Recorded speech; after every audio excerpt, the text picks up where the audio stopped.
Situasi sebagai modal kebersamaan di Kabupaten Fakfak.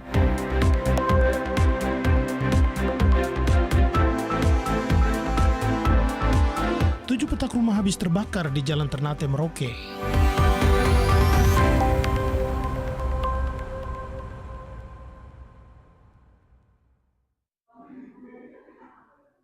Situasi keamanan dan ketertiban di suatu daerah memberikan pengaruh pada berbagai aspek, termasuk di dalamnya tempat hunian komersil seperti hotel. Hal tersebut diakui General Manager Hotel Grand Papua Fakfak, Muhammad Salahuddin Ahmad. Kepada tim liputan, Muhammad Salahuddin mengapresiasi keadaan Kamtimas di Kabupaten Fakfak. Situasi keamanan juga akan berpengaruh pada tingkat keamanan di hotel tempat kerja mereka. Assalamualaikum warahmatullahi wabarakatuh. Selamat sore. Saya Salahuddin selaku GM Hotel Grand Papua Fakfak menyampaikan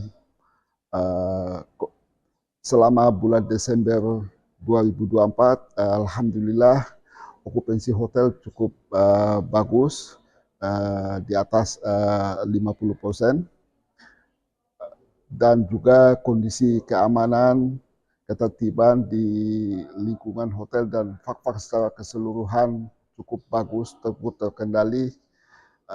Kami juga mengucapkan terima kasih kepada Bapak Kapolres Dandim yang telah menciptakan suasana keamanan di lingkup Kabupaten Fakfak. Tentu hal ini sangat berdampak juga pada kenyamanan bagi tamu-tamu kami juga yang ada di Hotel Grand Papua Fakfak. Kami juga berharap di tahun 2025 ini akan lebih baik lagi, akan lebih bagus lagi. Semoga kunjungan tamu-tamu yang ke Fakfak akan meningkat. Tentu hal itu sangat kami harapkan. Mungkin itu yang bisa kami sampaikan. Terima kasih. Selamat sore. Assalamualaikum warahmatullahi wabarakatuh. Salahuddin juga berharap di tahun 2025 situasi Kamtipmas sebagaimana yang diketahui di tahun 2024 akan terjadi juga di tahun 2025, dan itu akan mempengaruhi tingkat hunian yang terjadi di Hotel Grand Papua Fakfak.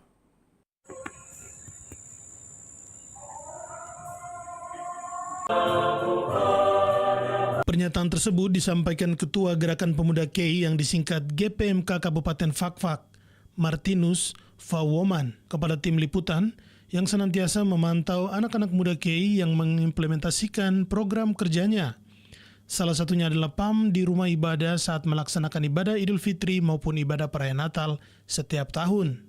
Martinus Fawoman, pemeluk Katolik, ketika diwawancarai kepada tim liputan menyampaikan terima kasih kepada saudara anggota GPK Kabupaten Fakfak yang beragama Muslim sebanyak 40 orang lebih bersama tim PAM TNI Polri melakukan pengamanan jalannya ibadah Natal tahun 2024 di setiap rumah ibadah. Terima kasih. Pertama, saya sebagai Ketua Organisasi Gerakan Pemuda KEI Kabupaten Fakfak menyampaikan terima kasih kepada seluruh anggota Gerakan Pemuda KEI, terutama yang Muslim, yang mulai pengamanannya dari Natal sampai Tahun Baru. Jadi kemarin setelah evaluasi mereka, kita turunkan anggota GPK sebanyak 43 orang yang terlibat dalam pengamanan gereja-gereja yang ada di kabupaten. Luar biasa. Jadi sekitar 43 itu kita melaksanakan gereja-gereja yang terbesar, gereja-gereja yang besar-besar yang berurusan langsung dengan jalan raya, lalu lintasnya orang, kendaraan dan manusia, sehingga melaksanakan tugas dengan baik mulai dari seberang Danau Weria sampai ke sekitaran Wagum.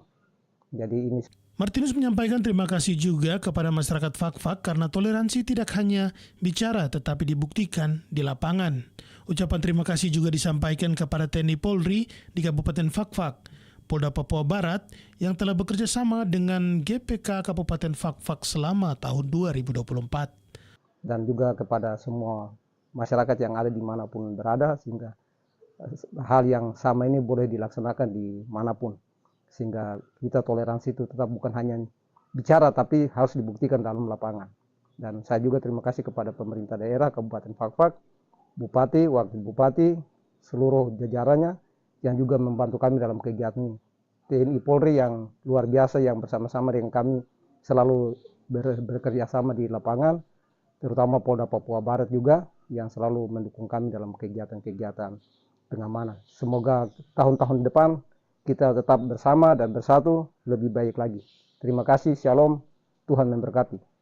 Sesuai data evaluasi yang disampaikan Martinus Fawoman, sebanyak 43 orang anggota Gerakan Pemuda KI yang disingkat GPK Kabupaten Fakfak beragama Muslim terbagi habis dan turun melakukan pengamanan pada saat Natal dan Tahun Baru. Mereka tersebar di rumah ibadah yang ada di Distrik Fakfak Tengah, Distrik Fakfak, Distrik Pariwari, seputar wilayah kota Fakfak, Provinsi Papua Barat.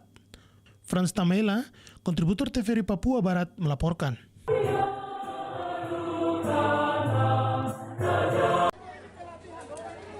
Kebakaran sebuah kios penjual BBM eceran terjadi pada Kamis siang sekitar pukul 14.00 di Merauke, Papua Selatan.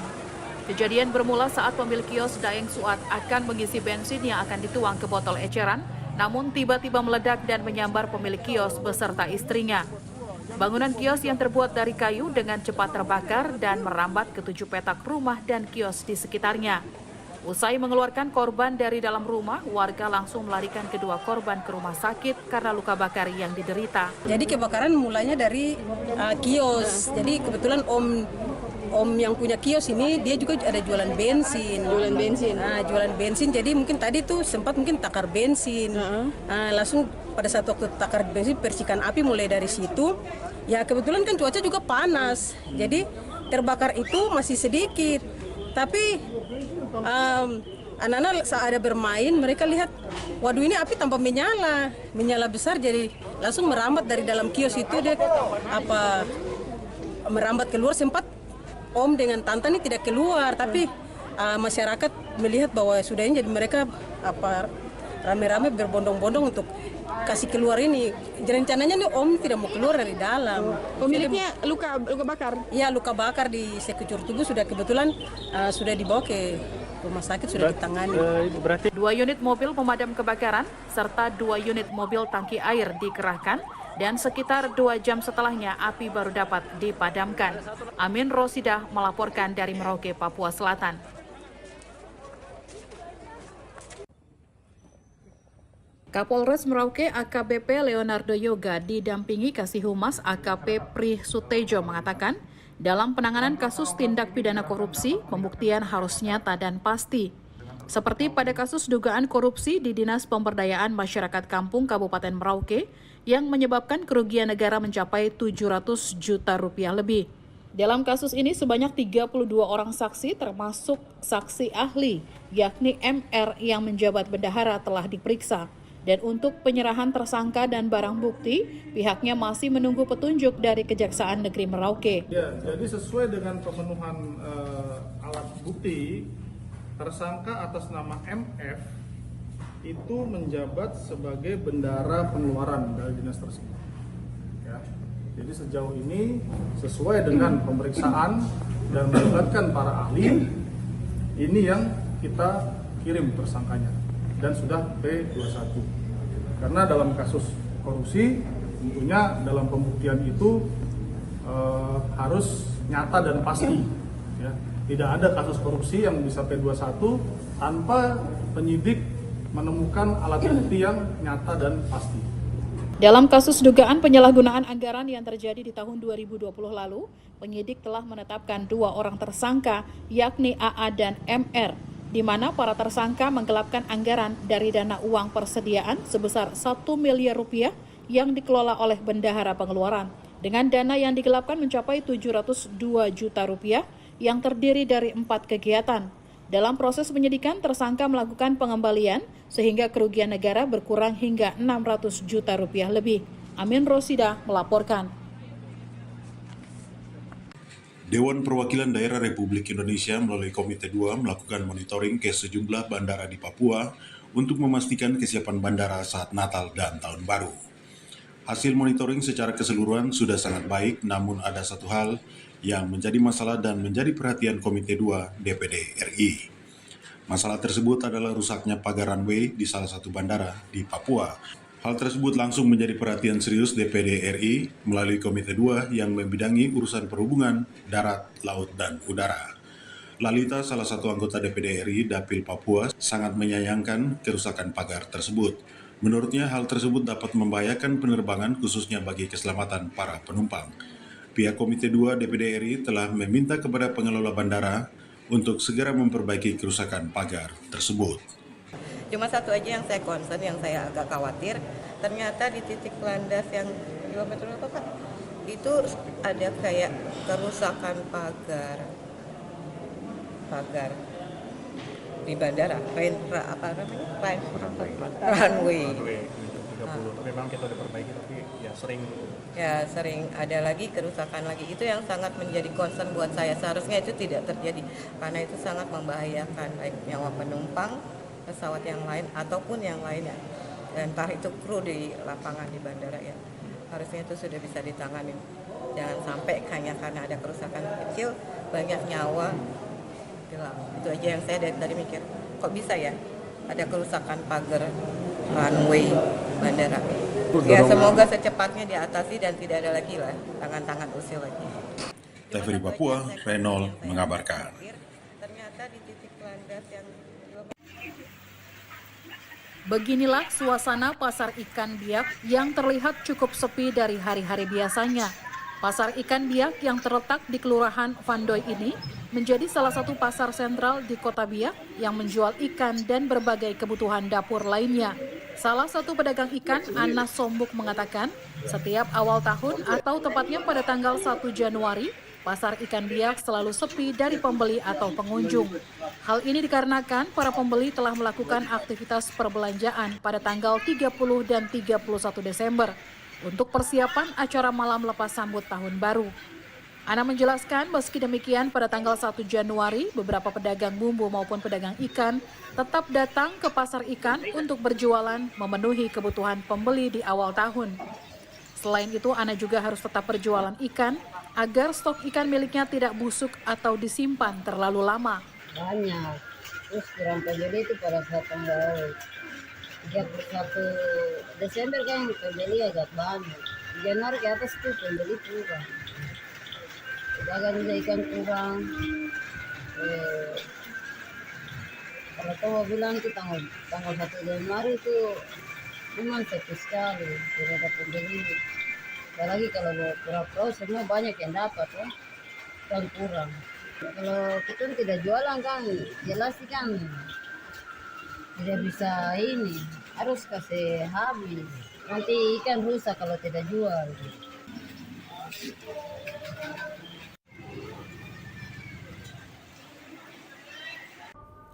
Pada liburan akhir tahun, sejumlah hotel di Jayapura telah menyiapkan hunian untuk para tamu yang ingin merayakan pergantian tahun di Papua. Dengan pemandangan indah, suasana yang tenang, dan beberapa fasilitas, hotel-hotel di Jayapura menawarkan pengalaman liburan yang tak terlupakan. Selain itu, lokasi hotel yang memudahkan tamu untuk mengakses berbagai destinasi wisata terkenal di sekitar Jayapura, seperti Pantai Hamadi, Jembatan Merah, dan berbagai objek wisata alam yang mempesona, juga menjadi alasan beberapa orang memilih hotel-hotel di Jayapura yang ingin menikmati liburan akhir tahun dengan pemandangan indah dan suasana yang tenang.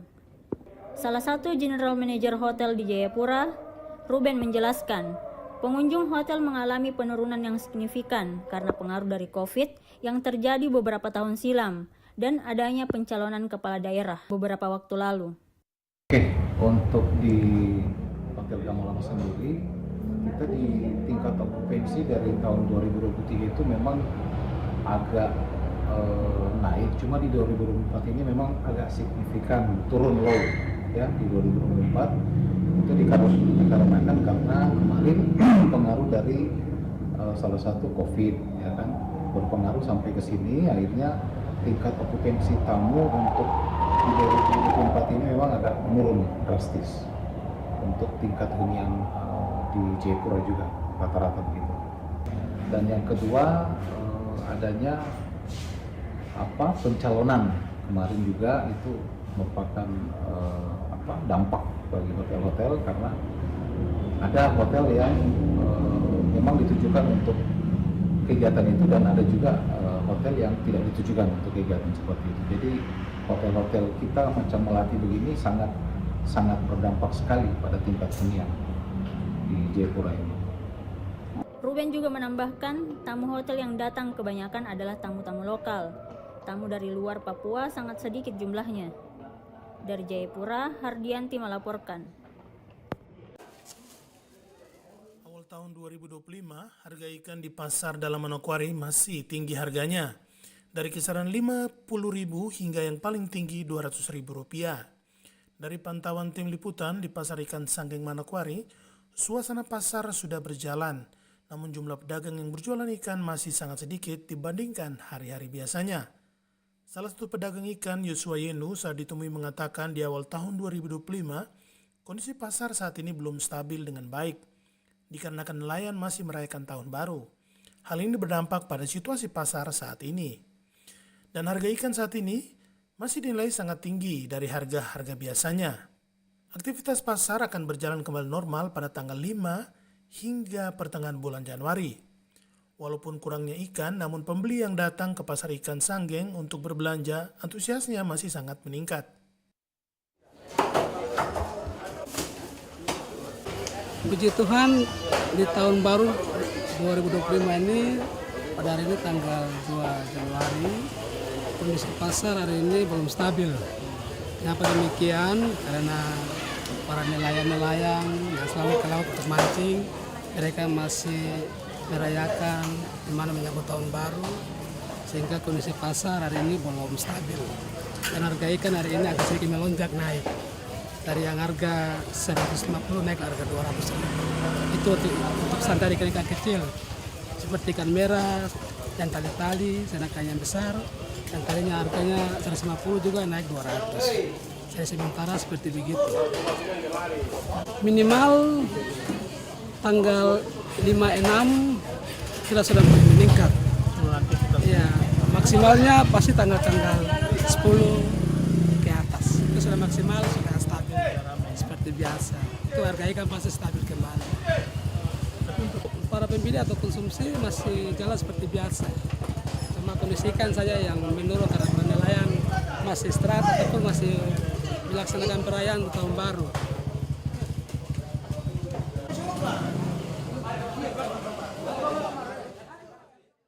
Untuk harga ikan yang paling terendah yaitu dari kisaran Rp50.000 hingga yang tertinggi Rp200.000. Selain ikan, pedagang sayur, bumbu dapur dan juga sagu sudah membuka lapak jualannya untuk berdagang.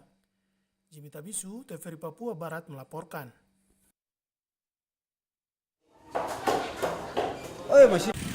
Salah satu usaha yang harganya tetap normal dan peminatnya masih sangat banyak, yaitu berjualan pinang.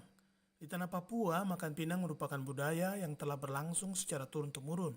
Karena peminatnya sangat banyak, maka pedagang pinang juga mulai banyak berjualan di sepanjang jalan dalam kota Manokwari.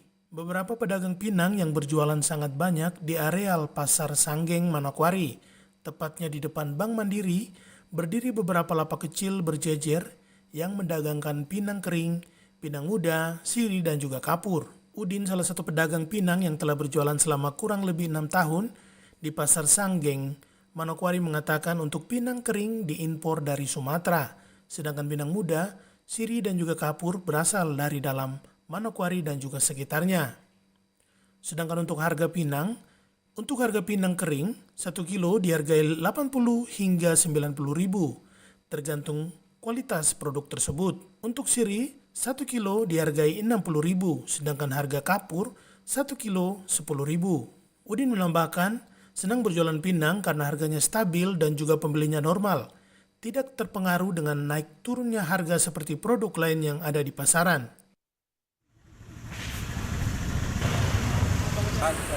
Stabil ya, tidak ini, tidak pengaruh dengan harga rica naik atau apa, dia stabil tetap.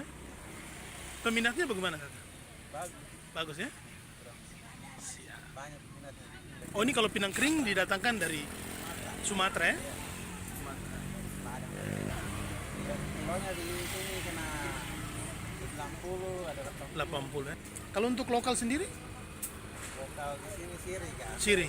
Kalau siri dari Jayapura ya. Jatikur ya? Iya. 60 ya. Kalau ditumpuk-tumpuk begini satu tumpuk berapa? 5.000. Kalau pinang yang ini? Itu lagi 5.000. 5.000 ya. Satu bungkus kapur berapa Kak? 10.000. Yang besarnya toh? Ya. Dari hasil jualan yang digadangkan, setiap bulan omset jutaan rupiah mereka bisa dapatkan. Jimmy Tabisu, TVRI Papua Barat melaporkan. Ada. Namanya pinang kan sama semua orang.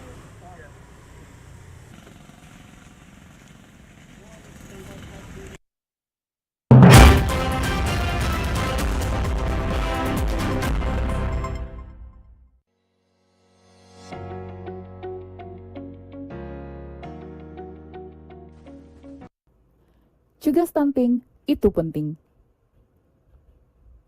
1 dari 4 anak Indonesia mengalami gangguan pertumbuhan yang disebut dengan stunting. Stunting menyebabkan anak gagal tumbuh, pendek, kurang cerdas, dan beresiko terkena beberapa penyakit. Stunting terjadi sejak dari dalam kandungan. Ingat, kekurangan gizi dan anemia sejak remaja berpengaruh terhadap stunting, kehamilan tanpa persiapan yang matang, serta pola asuh yang salah. Stunting bisa diatasi hanya dalam 100 hari kehidupan pertama, oleh karena itu, keluarga dan kehamilan harus direncanakan. Rencanakan keluarga sejak dini, karena semua bisa beresiko melahirkan anak stunting. Dengan bergotong royong, kita harus bisa. Ayo, mari kita semua wujudkan Bintuni sehat dan bebas stunting. Bapak, Mama, Saudara, dong semua, mari jaga kitong punya anak-anak supaya terhindar dari stunting. Hidup berencana, itu keren.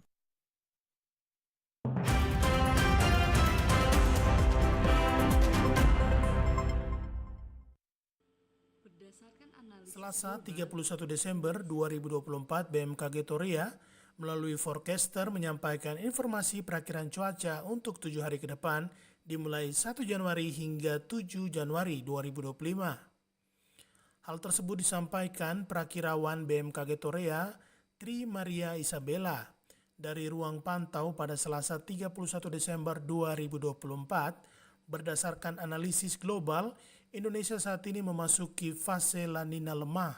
La Nina merupakan fenomena mendinginnya suhu di permukaan laut di Samudra Pasifik, bagian tengah dan timur di bawah kondisi normal, yang dapat dilihat dari nilai SST lebih dari minus 0,5 selama 3 bulan berturut-turut dan nilai SOI pada 6,5 La Nina. Lemah menyebabkan sejumlah wilayah di Indonesia masih akan menghadapi potensi curah hujan yang signifikan di wilayah Indonesia bagian tengah dan Indonesia bagian timur yang dapat memicu terjadinya bencana hidrometeorologi seperti banjir dan tanah longsor. Kabupaten Fakfak merupakan wilayah di mana terdiri dari bukit dan lembah serta berbatasan langsung dengan laut perairan Kabupaten Fakfak. Sehingga Kabupaten Fakfak sangat berperan penting terhadap aktivitas pertumbuhan awan konvektif dan meningkatnya curah hujan di wilayah Kabupaten Fakfak. Hal ini disebabkan adanya pengaruh angin gunung dan angin lemah serta adanya angin darat dan angin laut. Menghadapi potensi cuaca ekstrim ini, BMKG menghimbau masyarakat untuk mengantisipasi risiko bencana hidrometeorologi seperti banjir, tanah longsor, dan genangan air, terutama di wilayah rawan. Frans Tamela, kontributor TVRI Papua Barat melaporkan. 2025 hingga 7 Januari 2025. Inilah kemeriahan kota Fakfak saat pergantian tahun 2024 dan menyambut tahun baru 2025. Dari pantauan tim liputan yang melakukan peliputan dari darat dan juga dari udara menggunakan drone, di atas kota Fakfak diterangi ratusan titik petasan dengan warna-warni dan bunyi berbeda-beda. Dan ukuran yang berbeda-beda, ada ukuran kecil dan juga ada ukuran besar. Menggelegar di atas langit sembari mengeluarkan aneka formasi warna dan bentuk. Situasi bunyi petasan ini sesuai pantauan tim liputan berlangsung lebih kurang 1 jam. Secara kasat mata, petasan yang habis dibunyikan bisa menelan jutaan rupiah untuk pengadaannya. Frans Tamela, kontributor TVRI Papua Barat melaporkan.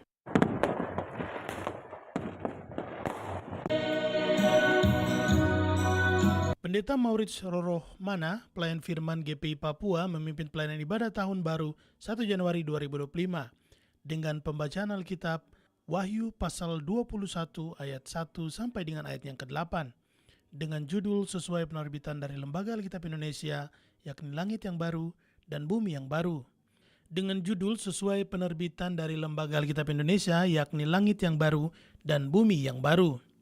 Dalam refleksi khotbah, Pendeta Maurits mengatakan pembacaan dalam Wahyu 21 adalah wahyu Allah melalui penglihatan Rasul Yohanes bahwa adanya keinginan Allah Yerusalem baru sebagaimana janji Allah akan berdiam di antara umatnya. Dalam pembacaan firman Tuhan Wahyu 21 ayat 1 sampai pada ayatnya yang ke-8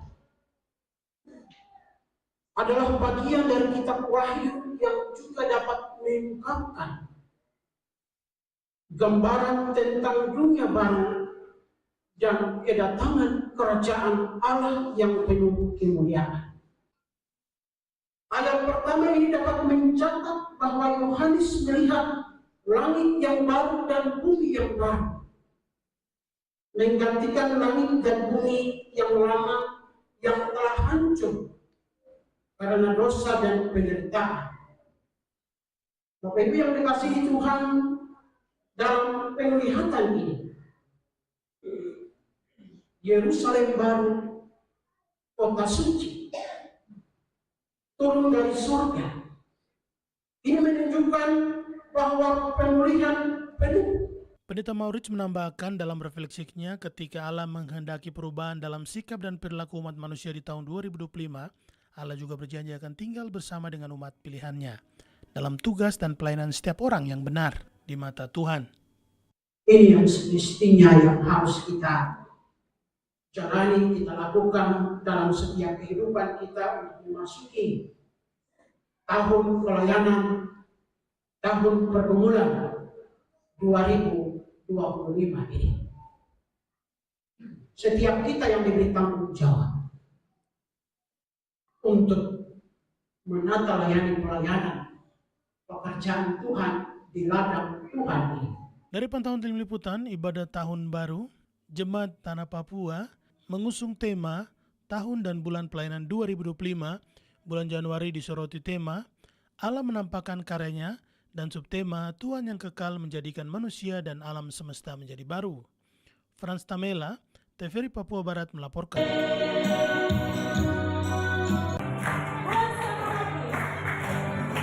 Hal tersebut dijelaskan Sekretaris Persekutuan Anak dan Remaja Jemaat GPI Papua, Diaspora Fak-Fak, Sinta Matwear. Dalam menjelaskan kepada tim liputan usai ibadah perayaan Natal, Sinta mengatakan dalam ibadah Natal ada banyak kreasi yang ditampilkan anak remaja. Di dalamnya fragmen kilas balik kelahiran Yesus Kristus dan puji-pujian dari anak dan remaja, dan juga pembagian hadiah kepada anak-anak yang mengkreasikan bahan buangan akhir menjadi hiasan dinding yang cantik. Dalam sesi pembakaran lilin, ada sejumlah lilin Natal dibakar oleh tamu yang ditunjuk. Setiap lilin dengan ayat nats yang disampaikan anak-anak remaja yang tampil di depan pohon Natal dengan formasi salib putih. Pembakaran lilin pertama oleh pengantar jemaat Pendeta Maurits Rorohmana.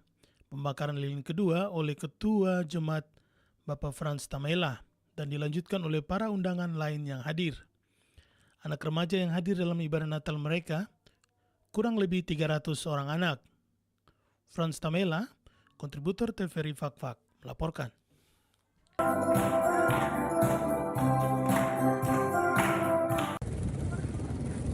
Nahkoda KM Sirimau Kapten Khairuddin mengatakan, pemerintah daerah dan Pelindo seharusnya bekerja sama guna melakukan pengerukan lumpur di Pelabuhan Yosudarso Merauke.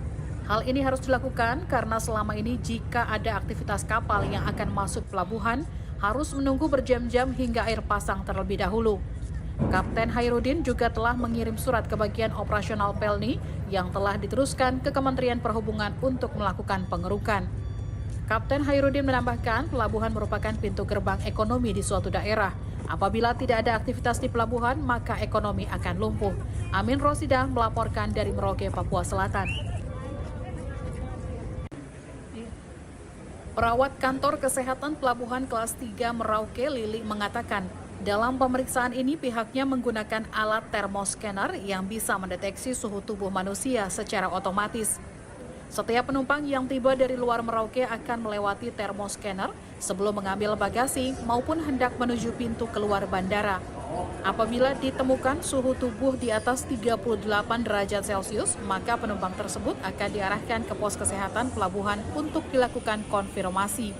Sementara penumpang yang hendak berangkat dari Merauke, pihaknya juga terus berkoordinasi dengan pihak maskapai. Bagi penumpang yang tiba dari luar daerah, kita ada pemeriksaan dengan thermoscanner yang bisa mengukur suhu penumpang. Jadi nanti kalau kita dapat suhu yang di atas 38 derajat Celcius, kita akan konfirmasi ulang pasien tersebut dengan manual. Sebaliknya, kalau penumpang yang dari Merauke keluar, apakah ada dilakukan pemeriksaan juga? Kalau untuk penumpang yang keluar, kita sebaiknya mungkin melewati maskapai, ada pelaporan, misalnya ada ceritanya ada penumpang yang sakit atau ada keluhan, nanti dari maskapai akan diarahkan ke klinik kami dan kami akan melakukan pemeriksaan.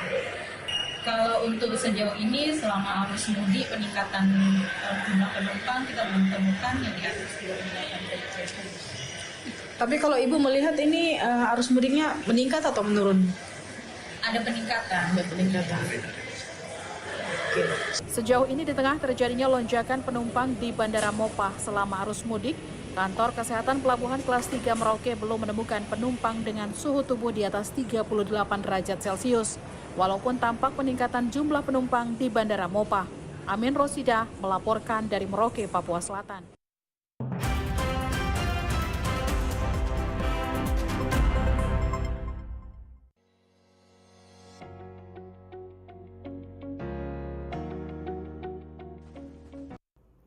Cegah stunting, itu penting. 1 dari 4 anak Indonesia mengalami gangguan pertumbuhan yang disebut dengan stunting. Stunting menyebabkan anak gagal tumbuh, pendek, kurang cerdas, dan beresiko terkena beberapa penyakit. Stunting terjadi sejak dari dalam kandungan. Ingat, kekurangan gizi dan anemia sejak remaja berpengaruh terhadap stunting, kehamilan tanpa persiapan yang matang, serta pola asuh yang salah. Stunting bisa diatasi hanya dalam 100 hari kehidupan pertama, oleh karena itu, keluarga dan kehamilan harus direncanakan. Rencanakan keluarga sejak dini, karena semua bisa beresiko melahirkan anak stunting. Dengan bergotong royong, kita harus bisa. Ayo, mari kita semua wujudkan Bintuni sehat dan bebas stunting. Bapak, Mama, Saudara, dong semua, mari jaga kitong punya anak-anak supaya terhindar dari stunting. Hidup berencana, itu keren.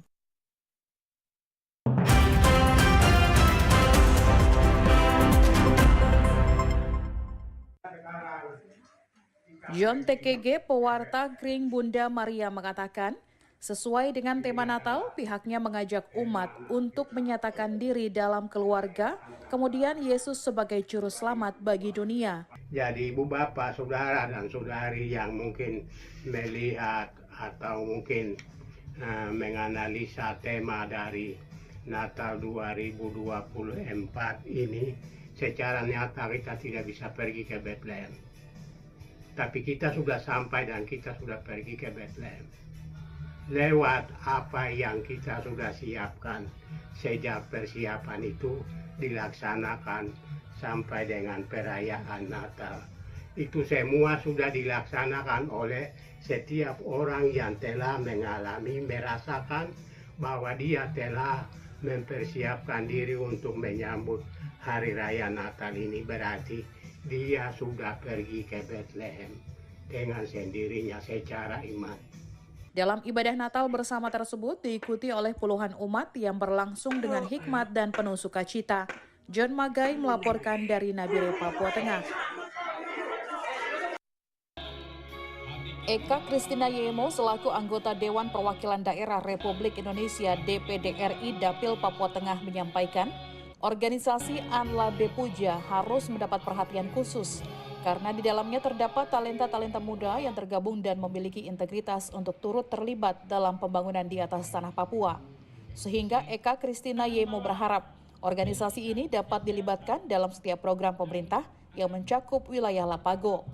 Keanggotaannya juga akan semakin solid dan juga berkembang melalui organisasi yang terakomodir melalui Kesbangpol. Organisasi yang mana yang terus aktif berjalan, yang mana yang tidak, yang mana yang bisa mendukung dan mendorong program pemerintah berjalan agar organisasi Anlabe Puja ini diikut sertakan di dalam setiap program yang diprogramkan oleh pemerintah. Jadi ada yang bisa dikerjakan oleh Anlabe Puja ini karena organisasi Anlabe Puja ini dia mencakup wilayah Lapago seluruhnya, dan itu luar biasa sekali. Jadi saya harap di dalam anggota ini juga bukan hanya semua suku ada, mewakili semua suku ada di dalam Anlabe Puja. Kalau mau lihat setiap suku-suku yang ada di Papua, khusus Papua Tengah ya, dari pesisir ada, dari gunung ada, dari ada.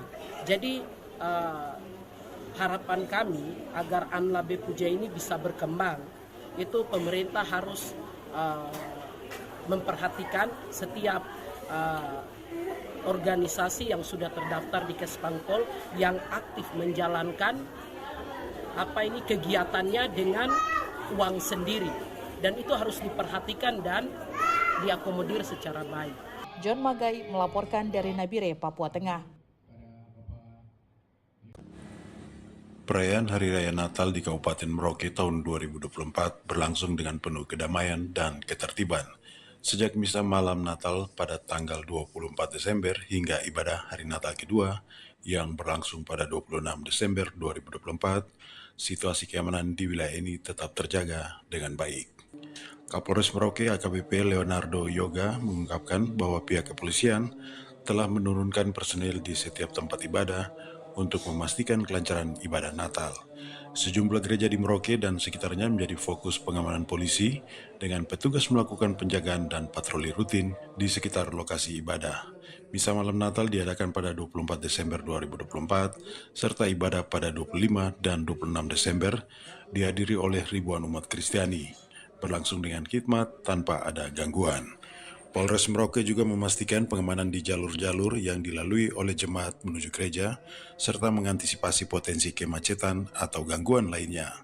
Pihak kepolisian tidak hanya fokus pada tempat ibadah, tetapi juga mengamankan jalur utama dan titik-titik rawan yang sering dilalui masyarakat. Ibadah Natal mulai dari misa Vigili Natal, perayaan Malam Kudus, sampai dengan hari Natal tanggal 25 dan 26 kemarin, ya puji Tuhan situasi di Kabupaten Merauke masih aman dan kondusif. Saudara-saudari kita yang merayakan Natal bisa melaksanakan ibadah dengan baik, begitu juga dengan acara silaturahmi ya, yang biasanya memang dilakukan atau biasanya ada dalam kehidupan bermasyarakat kita, saling berkunjung ke rumah-rumah. Dengan pengamanan yang maksimal dan kerjasama dari semua pihak, perayaan Natal di Kabupaten Merauke tahun 2024 pun dapat berlangsung dengan aman, lancar, dan penuh kebahagiaan. Dari Merauke, Amin Rosyida melaporkan. Polda Papua Barat melaksanakan apel gelar pasukan Operasi Lilin Mansinam 2024 yang berlangsung Jumat pagi tadi bertempat di halaman Mapolda di Maripi. Dalam amanat Kepala Kepolisian Republik Indonesia yang dibacakan Kapolda Papua Barat Irjen Pol Joni Edison Isir mengatakan, apel gelar pasukan Operasi Lilin 2024 merupakan bentuk komitmen tugas untuk mengecek kesiapan personil maupun Sarpas dalam rangka pengamanan perayaan Natal 2024 dan Tahun Baru 2025.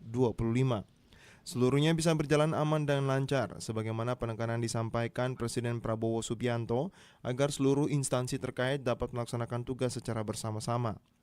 Sementara itu, untuk Polda Papua Barat sendiri menurunkan sebanyak 480 personil gabungan pada Operasi Lilin Mansinam tahun 2024. Komitmen tugas untuk mengecek kesiapan personil maupun sarana prasarana dalam rangka pengamanan perayaan Natal 2024 dan Tahun Baru 2025, sehingga seluruhnya dapat berjalan dengan aman, tertib, dan lancar. Peserta apel dan para hadirin yang saya hormati, sebagaimana penekanan Bapak Presiden Prabowo Subianto dalam apel Kasatwil bahwa Nataru di depan mata, saudara akan sibuk, saudara akan capek, jadi laksanakan tugas pengamanan dengan baik. Operasi ini melibatkan 141.605 personil gabungan yang terdiri dari 75.447 personil Polri, 13.826 personil TNI, dan 52.332 personil dan stakeholder terkait lainnya. Sementara Polri telah membangun sebanyak 2.794 posko yang terdiri dari 1.852 pos PAM dan 735 pos IAN dan 207 pos terpadu yang tersebar di seluruh wilayah guna menjamin keamanan pada 61.452 objek pengamanan. 141.605 personel gabungan yang terdiri dari 75.447 personel Polri, 13.826 personel TNI, dan 52.332 personel dari stakeholder terkait lainnya. Selain itu terdapat tambahan 67.030 personel TNI untuk perbantuan, sehingga total terdapat 80.856 personel TNI yang disiagakan dalam operasi ini. Operasi Lilin 2024 akan berlangsung selama 13 hari, mulai dari tanggal 21 Desember 2024 sampai dengan tanggal 2 Januari 2025. Natalindo Kerewaya, TVRI Papua Barat melaporkan.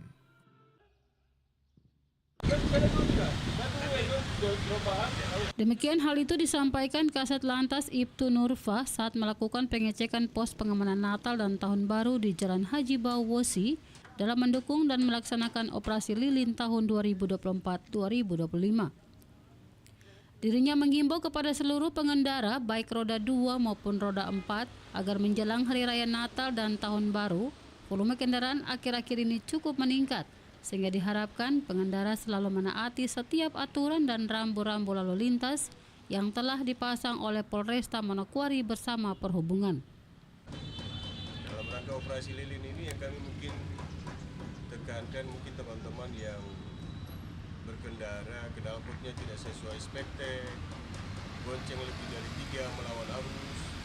Kami himbau untuk dalam rangka Natal dan Tahun Baru ini, kami minta tolong dengan sangat untuk lebih menaati peraturan berlalu lintas, karena kita tahu sendiri untuk Nataru ini di Manokwari pada khususnya masih sangat ramai, dan kalau tidak lebih waspada, kita tidak lebih berhati-hati dalam berkendara, kita tidak minta-minta juga akan terjadi kecelakaan, peningkatan kecelakaan lalu lintas. Data di kami di RSMS, ya kami pakai data yang di RSMS untuk kecelakaan fatalitas dalam akhir tahun ini semakin meningkat.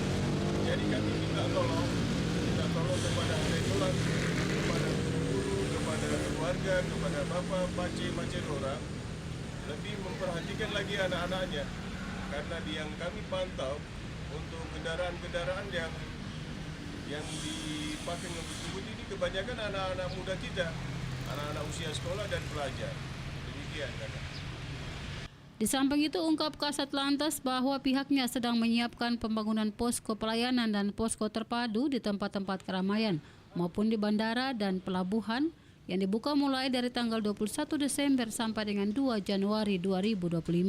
Di lilin ini kami diperintahkan Bapak Kapolresta dan Bapak Kapolres untuk membangun 3 diralat 2 pos PAM, pos pengamanan, yaitu di Haji Baus ini 1 dan di MCM 1.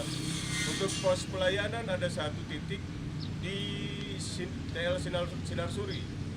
Kalau untuk pos terpadu lagi ada 2, itu di pelabuhan sama di bandara.